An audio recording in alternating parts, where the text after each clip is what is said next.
هندواڼې چې د خوست په مختلفو ولسوالیو کې ښه حاصل ورکوي، سږ کال یې په صبریو، یعقوبیو، علي شیرو، تریزیو، ګروبزو او تڼیو ولسوالیو کې پراخ کښتونه شوي دي چې نسبت تیرو کلونو ته د هندواڼو په حاصلاتو کې د پام وړ زیاتوالی راغلی دی او دې پرمختګ نه یوازې د سیمې بزګرانو ته د پام وړ اقتصادي ګټه رسولې بلکې د خوست بازار اړتیاوې هم تر ډیره پوره کړي دي. بزګران له اړوند مسؤلینو د کیمیاوي درملو او بازارموندنې غوښتنه کوي.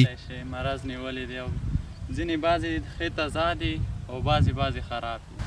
موږ خو دوه رقم تخم کرلی دی، یو دا پاکستاني هندواڼې دي تورې ډکېږي ښې خو مګر وزن نه راوړي، غټ وزن نه وي. بل دا شنې دي ډکېږي کم یې وزن زیات دی، تقریبا 60 کیلو 18 کیلو 21 دا رقم ته یې وایي هندواڼه خېږي چې خپل ځای ته ورسي. الحمدلله حاصلات صحیح دي خو مرض چې دی که نه خپل مو شام ته یې نه پرېږدي. دولت نه مو دا غوښتنه ده چې موږ ته د دې مرض درمل راوړي. دا څه د پاسه 12 جریبه ځمکه ده، ساګې حاصلات ښه دي. موږ دغه باندې خواري کوو، مزدوران ورته نسو، اوبه لګوو. کله چې فصل ورسیږي د ده اندړو بیا بازارموندنه کمه شي، دواوې نه وي.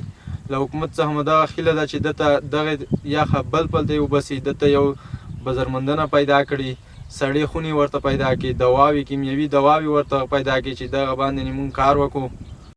یو شمیر خوستي ځوانان وایي خلک باید له داخلي تولیداتو او میوو ګټه واخلي ترڅو یې ګټه خپلو هیوادوالو ته ورسیږي. بزګران ناهیلي نشي او راتلونکي کې دې برخې ته لا وهڅیږي.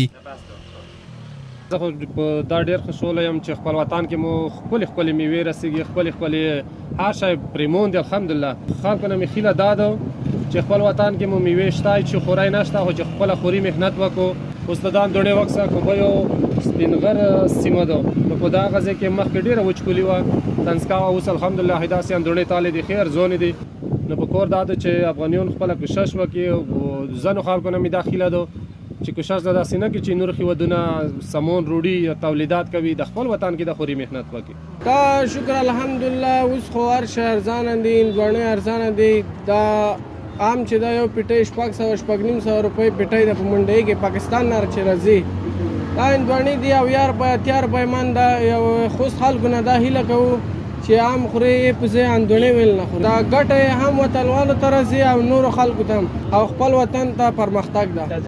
د خوست ولایت د کرنې اوبو لګولو او مالدارۍ ریاست مسؤلین بیا وایي د بزګرانو ستونزو ته به رسېدنه کیږي. د دوی په خبره د ځینو سیمو له کروندګرو سره یې اړینې مشورې او سپارښتنې هم شریکې کړي دي.